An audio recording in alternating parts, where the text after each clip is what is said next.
live in a salute. I'm your host, Chris Budihas. Today's segment is sponsored by the Military Affairs and Veterans Department of the city of Jacksonville. Harrison Conyers and team squaring away our veterans with their military benefits that they earn through their military service. Talking about veterans, we have Ed Tennant in here with Surgery Ventures. Ed, how are you? Good to see you, Chris. Good nice to be here. It's always good to see You as well.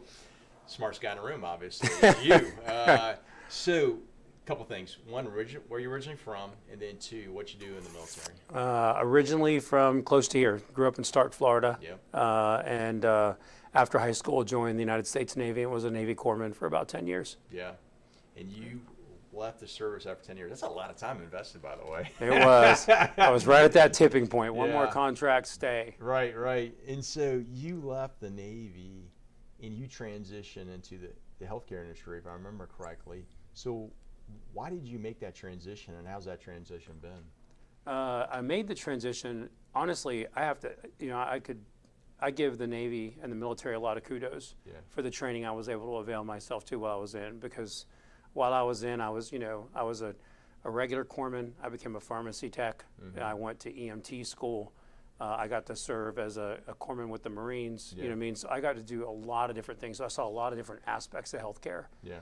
And so when it came time to do that next contract, and I was making connections outside of the military with people in civilian medicine, and there were just things that were going on that I wanted to see, out that side, and that's why I made that That's why I made that transition at that time. No, I appreciate that, because I've talked off camera previously, is the fact that you're 10 years, you did a lot. I mean, you're on a ship, you're with the Marines, you're a line corpsman, now you're in the pharmacy. That's huge. I think for a lot of folks that haven't experienced the military, which is fine, you don't realize the smattering of experiences you get and opportunities at an age where you're much younger than other people in the civilian sector, where you may not get that experience and that latitude and authorities, which is huge. Yeah, agreed. Yeah. So with this transition, what would be your one or two things? Because it's interesting. So I had this conversation with Tom McManus upstairs. Was, how many folks actually leave the military and do what they did in the military in the civilian sector, and what does that post-military journey and growth look like? How's your journey been? Has it been pretty clean, or is a lot of self-studying? It was funny. I think I got fortunate that I was encouraged by people to look at what was going on in the private sector before I jumped into the private sector. Okay, yeah. Because I did realize when I first got out, after the first couple meetings that I had, there were things that were not translatable. Things that I could do when I was in the military. Yeah. I could suture, I could run codes, I could do things that, absent a nursing degree, I couldn't do outside of the military. And so I think, my advice to veterans or to active duty looking to get out is if you have where you want to go, know what you can do when you go out, because it's kind of this, it kind of throws cold water on your plans and you walk out. I remember my first interview with a hospital, and they went, "That's all great, but you can't do any of that out here. You could only do that under the safety of what you did before." And so, that was that was interesting. But I'd already had my mind where I wanted to go, that I wanted to be in the business side of healthcare. And how did you get to that? Was it through education? Was it through jobs that you had? I know you spent a lot of time in California after the Navy.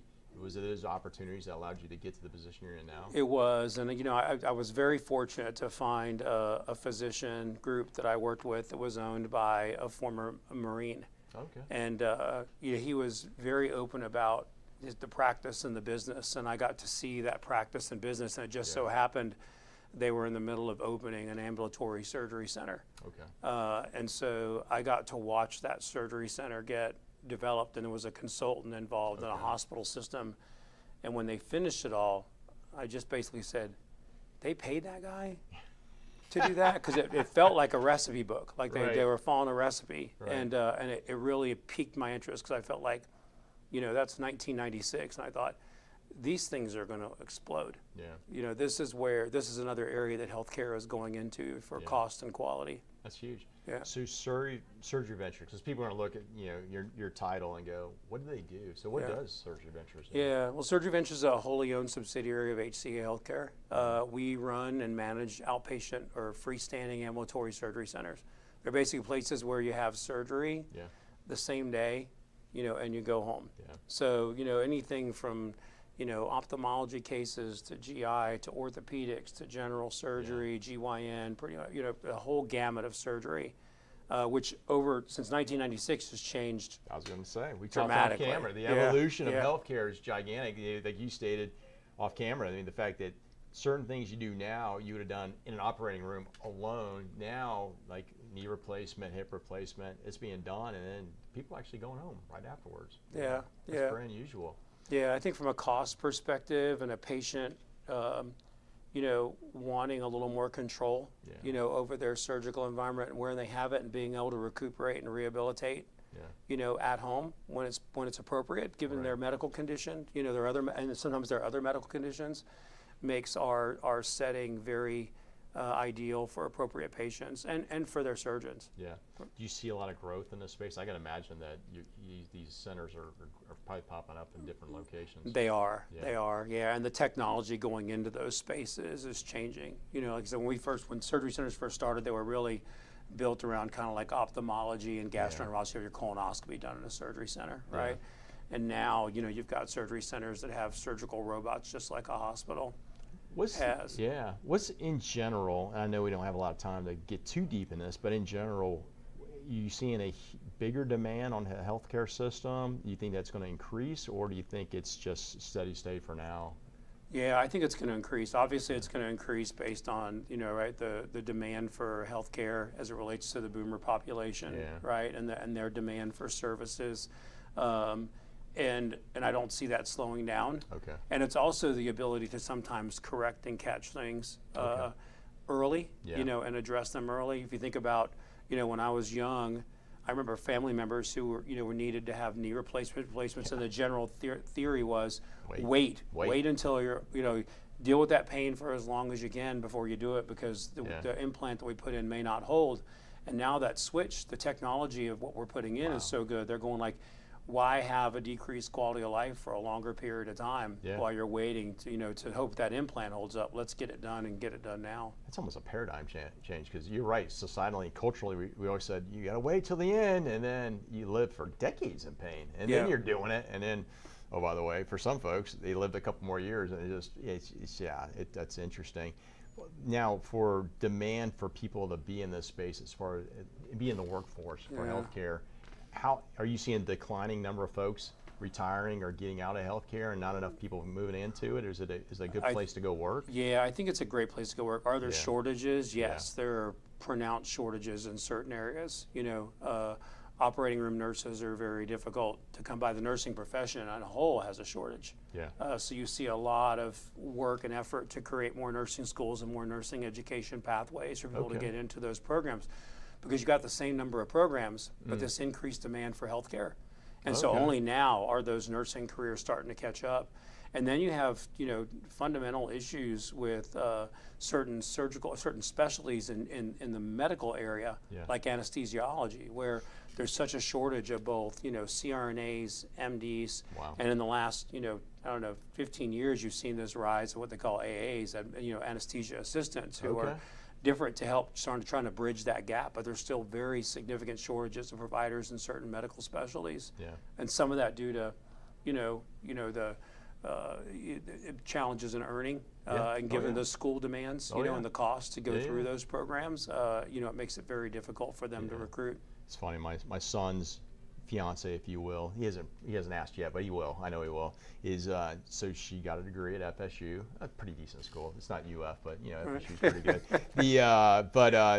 Got a degree in psychology. Nothing wrong with that. Hard to find a job. Went back and got her RN, and she had a lot to pick from, right? And then she said it's just been a great career choice. She enjoys it, number one, because you need a calling to be in this career field. That's right. And then two, the compensation's well, but the opportunity for growth as she looks along that trajectory, because she wants to get in the anesthetist side of, or anesthesia side of the medical CRNA. So it's like there's great opportunity as long as you're willing to put the work in, and then learn along the way. So that's good to know. Yeah, and I think our setting is unique in that compared to a hospital.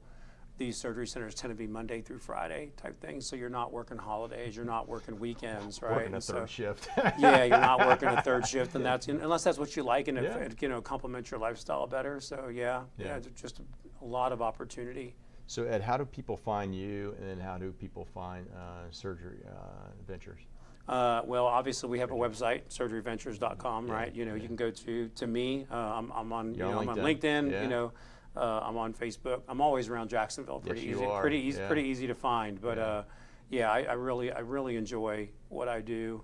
Love not just my job, but I have a great passion for our industry. Yeah, absolutely. Because I think it serves a unique space, in healthcare. Yeah. That is cost effective, high quality for patients. And it's making immediate changes for folks' quality of life, just off the they're being taken care of quicker, and not having this lingering quality of life that's poor. So Correct. The ability to have that at need treatment is huge. So yeah, agreed. Well, Ed, thanks for your service. Thank you very much. Thanks for coming in and talking about your story. I appreciate it.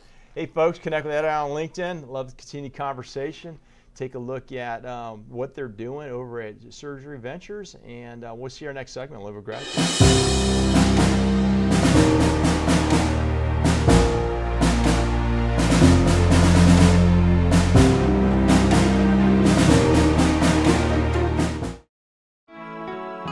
When they leave us for battle, we await their return. When their embrace is gone, we imagine them with us. Some don't come back. We grieve. Some come back hurting. We help. Heroes survive. We honor them. Heroes fall. We remember them. 150,000 veterans live in Jacksonville. We serve them.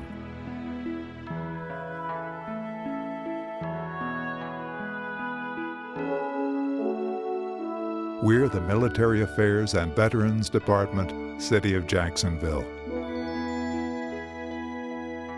Because of them, our light never dims.